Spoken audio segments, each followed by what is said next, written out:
But what lies in store for the Zionist venture? The state of Israel makes sense to a world brought up on the Bible, but not to a secular humanist world. There is therefore a political stake in the retention of the concept of the Judeo Christian tradition, even though it does not stand theological analysis. Rabbi Jacob Kenneth. Hi, welcome or welcome back. I'm Evie and I do mini video essays analyzing society, and oh boy, let's do this topic. Don't worry, nobody is making me do this against my will. I actually do want to talk about this. What is Judeo Christian? Judeo Christian is easiest described as something between a floating and empty signifier. Those are terms from discourse analysis, and yes, they sound super useful, but let's try to explain it anyway. An empty signifier means nothing detailed, but it is used as a unifying term of different factions of whatever, and the meaning of a floating signifier changes depending on who uses it. That probably told you nothing, but I think it's great that at least the way in which it means nothing is not uncommon. In the earliest documented uses of the term, it meant converting the Jews. It first appears on October 17, 1821. An Irishman, Alexander McCall,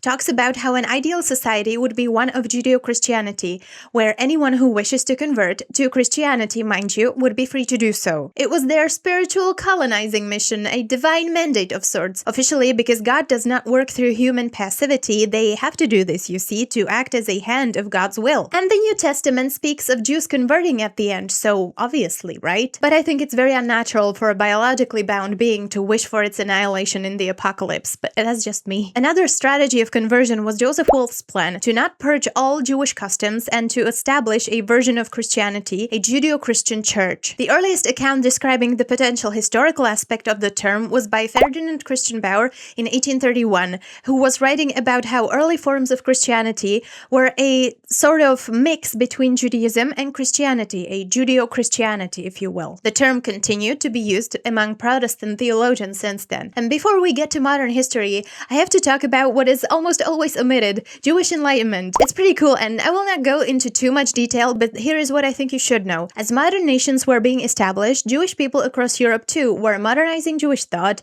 reviving nearly forgotten languages, and developing what it meant to be Jewish in a modern world. The mainstream idea was that the Jews should emancipate themselves as a minority within the states that they lived in, or assimilate, because in modernity it did not really matter. But there were people who went against the mainstream, like Moses Hess, who believed that the only way for Jewish people to find their place in the modern world was if there was a Jewish state established, specifically in Palestine. It is alleged that his wife had an affair with Friedrich Engels. Yes, they were all communists, though Moses Hess later abandoned the movement. She denied the allegations and instead accused Engels of unconsensual contact, if you know what I mean. I'm talking about Moses Hess to counter the notion that there never was such a thing as secular Zionism, that it was all just Christian Zionism, and such an obvious thing like a Jewish state would never occur to the Jews before Theodor Herzl, though to be fair, Theodor Herzl did not know about the works of Moses Hess when he wrote his Jewish state. And at the same time, we should be aware that Zionism was not the only idea, or even a mainstream idea. Our favorite seal, another Friedrich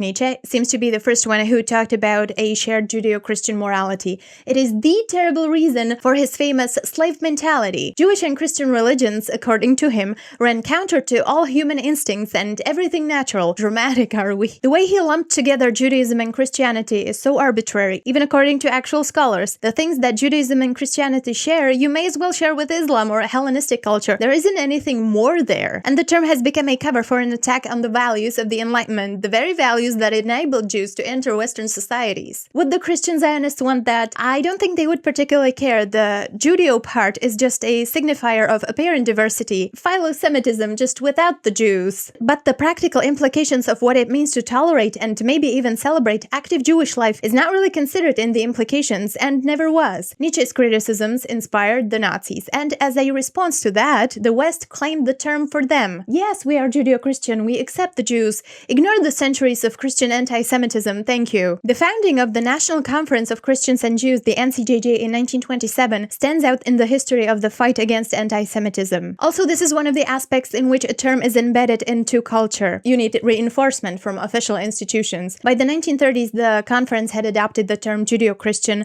as a verbal symbol for the now firmly established shared moral heritage. And they established a special day to reinforce the message, Brotherhood Day. On February 21st, 1936, FDR was made the honorary chairman of Brotherhood Day. I know I'm not supposed to be taking this literally, but I can't imagine how someone can be a chairman of a day. Anyway, he was a symbolic patron of the event, and he also gave a speech via radio on that day. American theologians Christian ones, nobody asked the Jews. Paul Tillich and Reinhold Niebuhr formulated further what a Judeo-Christian identity and ethical tradition is. And because, well, everyone read the supreme American theologian, he happened to be very influential. What stood out to me is that according to him, and I'm paraphrasing, there cannot be universal ethics based on morality, and we can only really get the vibes of how things are supposed to be via the Bible. No ethics based on rationality. What a desecration of the Enlightenment. Also, you don't want to give the moral relativists any ammunition to later claim that there are no better moralities than others. It sounds aspirational. I can see the usefulness if humility of everyday people was all they were going for, but with the unachievable nature of the ideal scenario, I can't help but see parallels with communism. By creating an ever-changing goalpost, it can all be so conveniently co-opted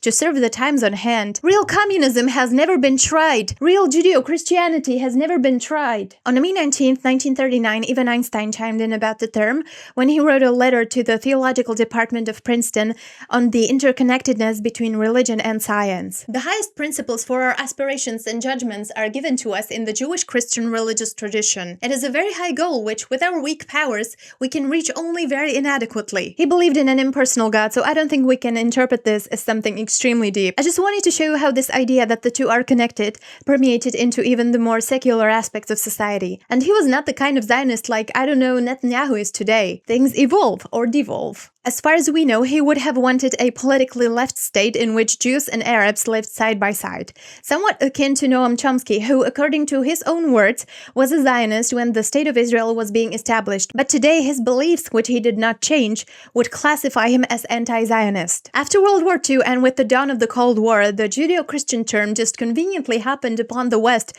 so it was now able to differentiate itself from the materialistic communist world. Dwight Eisenhower said in his speech from December 22nd, 1952, "Our religion is Judeo-Christian, a religion that all men are created equal."